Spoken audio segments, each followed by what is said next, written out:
دیکھ کر جبریل امین بھی رونے لگ گئے۔ میٹھے میٹھے اور پیارے پیارے اسلامی بھائیوں، جہنم رنج و علم اور ذلت اور رسوائی کا گھر ہے۔ اس کا انکار کرنے والوں کو بھی اس سے امان نہیں ہوگی۔ ان کے لیے ہمیشہ اس میں رہنا اور اسے بھولے رہنا لکھ دیا گیا ہے۔ جہنم انتہائی تاریک ہے۔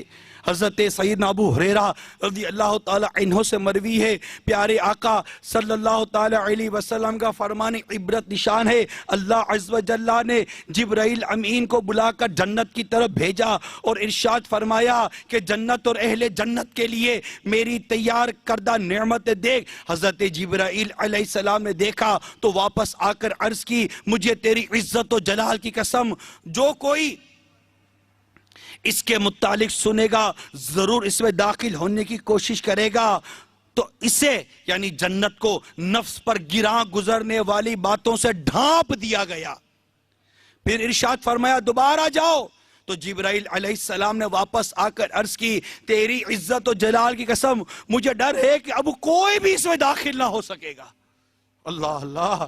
پھر حضرت جبرائیل علیہ السلام کو جہنم کی طرف بھیج کر ارشاد فرمایا، دوزخ اور اہل دوزخ کے لیے میرا تیار کردہ عذاب دیکھ۔ جب جبرائیل علیہ السلام نے دیکھا تو عرض کی، مجھے تیری عزت و جلال کی قسم، کوئی شخص اس میں داخل نہ ہو سکے گا۔ تو اسے یعنی جہنم کو نفسانی خواہشات میں گھیر دیا گیا۔ پھر ارشاد فرمایا دوبارہ جا کر دیکھ۔ وہ دوبارہ گئے اور لوٹ کر عرض کی، تیری عزت و جلال کی قسم، مجھے خوف ہے کہ سبھی اس میں داخل ہو جائیں گے۔ حضرت سیدنا ابن مسعود رضی اللہ تعالی عنہ سے مروی ہے، پیارے آقا صلی اللہ تعالی علیہ وسلم کا فرمان عبرت نشان ہے، دنیا کی آگ جہنم کی آگ سے 70 درجے کم ہے، اور اگر اس کو 2 مرتبہ سمندر میں نہ ڈالا گیا ہوتا تو تم اس سے کچھ بھی نفع نہ اٹھا سکتے۔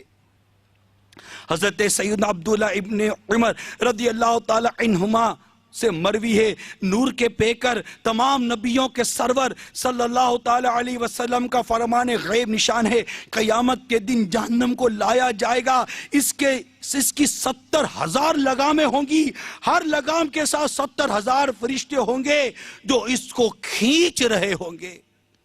کیا جانا جہنم کیا ہے؟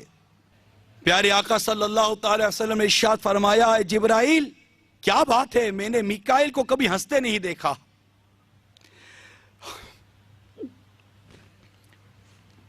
تو انہوں نے عرض کی، جب سے جہنم کو پیدا کیا گیا ہے میکائیل علیہ السلام کبھی نہیں ہنسے، اور جب سے جہنم پیدا ہوئی میری آنکھ اس خوف سے خشک نہیں ہوئی کہ کہیں میں اللہ کی نافرمانی نہ کر بیٹھوں اور وہ مجھے جہنم میں نہ ڈال دے۔ میٹھے میٹھے اور پیارے پیارے اسلامی بھائیوں، ذرا غور کیجئے، اللہ عز و جل ناراض ہوا، اس کے پیارے حبیب صلی اللہ تعالی علیہ وسلم روٹھ گئے اور ہمیں جہنم کی آگ میں ڈال دیا گیا، ہمارا بنے گا کیا؟ گانے سننے کی وجہ سے جہنم میں ڈال دیا گیا، بدنگاہی کی وجہ سے جہنم میں ڈال دیا گیا، ہمارا کیا بنے گا؟ ایک نیک بزرگ کے ساتھ ایک واقعہ پیش آیا، ہوا یوں کہ وہ کسی جگہ بیٹھے ہوئے تھے اور ان کے قریب ہی ایک چراغ جل رہا تھا۔ اچانک ان کے دل میں گناہ کا خیال آیا تو اپنے نفس سے کہنے لگے، میں اپنی انگلی اس چراغ کی بتی پر رکھتا ہوں، اگر تو نے اس پر صبر کر لیا تو میں اس گناہ کو کرنے میں تیری بات مان لوں گا۔ پھر جب انہوں نے اس بتی پر اپنی انگلی رکھی تو بے قرار ہو کر چیختے ہوئے کہنے لگے، اے دشمن خدا، جب تو دنیا کی اس آگ پر صبر نہیں کر سکا جسے 70 مرتبہ بجھایا گیا ہے تو جہنم کی آگ پر کیسے صبر کرے گا؟ بدکاری میں بربادی ہے، کوئی بھلائی نہیں، نسلیں منقطع ہو جاتی ہیں، نسب مختلط ہو جاتا ہے۔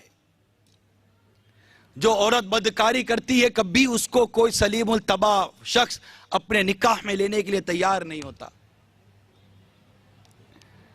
ان کا کوئی پرسان حال نہیں ہوتا، ان کی کوئی عزت نہیں ہوتی۔ جو بدکاری کرتے ہیں مرد کبھی ان کی کوئی عزت نہیں ہوتی.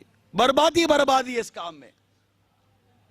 اور پھر طرح طرح کی بیماریاں اس سے جنم لیتی ہیں, پیدا ہوتی ہیں, اور ایسی ایسی بیماریاں پیدا ہو جاتی ہیں کہ جن کے علاج کے لیے ڈاکٹروں کی عقلیں دنگ رہ جاتی ہیں. اللہ تعالی ہمیں اور ہمارے تمام اسلامی بھائیوں کو اس بری عادت سے محفوظ فرمائے, اور جو بیچارہ اس لت میں گرفتار ہے دعا کرو اللہ تعالیٰ اسے نجات عطا فرما دے, وہ مان جائے, وہ نہ جائے ایسی جگہوں پر, بچ جائے. اللہ تعالیٰ حیا عطا کرے. اسلام میں حیا کی بڑی اہمیت ہے. ہم اصل میں ہمارا معاشرہ بے حیائی کی لپیٹ میں آ چکا ہے. کوئی سمجھانے والا, کو روکنے والا ہے نہیں. میرے آقا صلی اللہ تعالی علیہ وسلم فرماتے ہیں بے شک ہر دین کا ایک خلق ہے اور اسلام کا خلق حیا ہے. یعنی میں اب اس سے بچنے کے علاج کچھ عرض کرنے کی کوشش کروں گا. انشاءاللہ ان چند باتوں کی طرف ہم توجہ کریں گے تو ہمارا معاشرہ بچ جائے گا. آپ یہ نہ سوچو کہ میں تو مبتلا نہیں ہوں, نہیں, میرا ایک بھائی تو مبتلا ہے نا. ارے کوئی تو ہے نا میرا بھائی جو چپ چپ کر اپنے منہ پر کپڑا ڈال کر ایسی جگہوں پر جاتا ہے کہ کوئی اسے عزت دار نہ دیکھ لے. ایسے کتنے بھائی ہیں, ایسے کتنے ہمارے مسلمان بھائی ہیں